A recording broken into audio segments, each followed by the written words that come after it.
ఆ మధ్య భారత్ నుంచి వచ్చే వస్తువులపై అత్యధిక పన్ను విధిస్తామంటూ ప్రకటించిన అమెరికా అధ్యక్షుడు డొనాల్డ్ ట్రంప్ ఇప్పుడు మరో బాంబు పేల్చారు. పన్ను లేకుండా కొన్ని వస్తువులను అమెరికాకు ఎగుమతి చేసేందుకు వీలు కల్పిస్తున్న ప్రాధాన్య వాణిజ్య హోదాను తొలగించే యోచన చేస్తున్నట్టుగా చెప్పారు. ఈ మేరకు అమెరికా కాంగ్రెస్ సభ్యులకు ట్రంప్ లేఖ రాశారు. ఇది భారత్ అమెరికా సంబంధాలకు పెద్ద ఎదురుదెబ్బ. జీఎస్పీ కింద అనేక అభివృద్ధి చెందుతున్న దేశాలకు ప్రాధాన్య వాణిజ్య హోదా కల్పిస్తోంది అమెరికా. దీని ద్వారా అమెరికా మార్కెట్లలో కొన్ని వస్తువులను ట్యాక్స్ లేకుండానే ఎగుమతి చేసి విక్రయించే వీలుంది.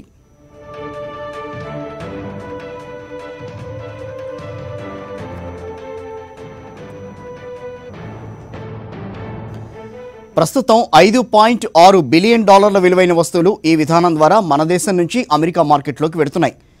ప్రిఫరెన్షియల్ ట్రేడ్ ట్రీట్మెంట్ హోదా తొలగిస్తే గనక మనం ఎగుమతి చేసే ప్రతి వస్తువుకు అమెరికా ట్యాక్స్ విధిస్తుంది. దీనివల్ల మన ఎగుమతులపై తీవ్ర ప్రతికూల ప్రభావం పడుతుంది.